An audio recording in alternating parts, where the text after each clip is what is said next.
viewers, welcome to my channel Easy 60. இன்னைக்கு Tamil Nadu syllabus standard 10 ஓட chapter 5 exercise number 5.4ல involve ஆன important ஃபார்முலாவை பார்க்கலாம். இப்போ வந்து ஒரு ஈக்குவேஷன் ஆஃப் லைன் அவங்களே கொடுத்துட்டாங்க. ஸ்லோப் கண்டுபிடிக்க சொல்கிறாங்கன்னா என்ன ஃபார்முலானா minus coefficient of x by coefficient of y. That is இப்போ ஜென்ரலாக ஒரு ஈக்குவேஷன் வந்துட்டு a x plus b y plus c is equal to 0 இருக்குன்னா அப்போது ஸ்லோப் கண்டுபிடிக்கிறதோட ஃபார்முலா வந்து மைனஸ் ஏ வந்துட்டு என்னது எக்ஸோட கோஎஃபிஷியன்ட்னால minus a by coefficient of y வந்துட்டு b. So minus a by b அப்படின்னு வந்துடும். ஓகேவா?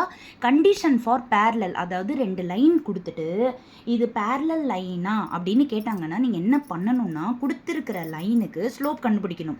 ஃபர்ஸ்ட் லைனோட ஸ்லோப்பை M1ன்னு எடுத்துக்கணும், செகண்ட் லைனோட ஸ்லோப்பை M2ன்னு எடுத்துக்கணும்.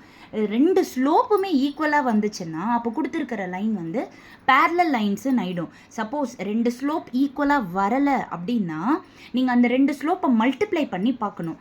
மல்டிப்ளை பண்ணால் ஆன்சர் -1ன்னு வந்துச்சுன்னா அப்போ கொடுத்துருக்கிற லைன் வந்து பெர்பெண்டிகுலர் லைன்ஸுன்னு ஆகிடும்.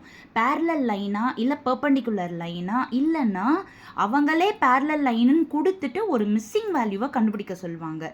இந்த மாதிரி உள்ள சம்ஸு ரொம்ப இம்பார்ட்டண்ட்டான 2 மார்க் சம்ஸ். ஸோ எக்ஸசைஸ் 5.4ல் சம் நம்பர் 3 வந்துட்டு இந்த மாதிரி சம் தான். அது உங்களுக்கு வீடியோவில் டீட்டெயில்டாக நான் போட்டிருக்கேன். என்னோடய சேனலில் போய் செக் பண்ணி பார்த்துக்கோங்க. Thank you viewers.